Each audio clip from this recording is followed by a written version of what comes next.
you never know how things are going to change, right? Like, the life I'm living now is 100% different than what I was doing 5 years ago. Right. And cool. But there's part of me that's like, what does that mean 5 years from now? That's like, right.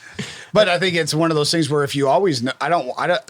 I would not want to have one of those lives where it's like, oh yeah, waking up again today, going to go work on the assembly line for another 8 hours. And then you know what? I'm going to do that tomorrow and the next day. And then 10 years from now, I'll still be doing that. Yeah, my dad did it. Right. You know, was a Boilermaker at the same place for 30 plus years. I just always knew that was not ever for me.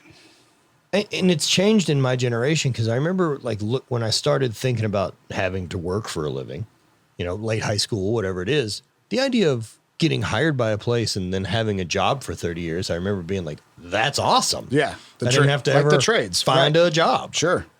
But now. Can't imagine it. And even then, right? Like I remember I'm 38, so I'm a little bit younger than you. The idea of switching jobs on a regular basis was a huge no-no to your resume. Right. Because you looked fickle. Mm-hmm. Whereas now people look at it like a different thing is it looks like ambitious. Right. Right. People don't settle. Oh, yeah.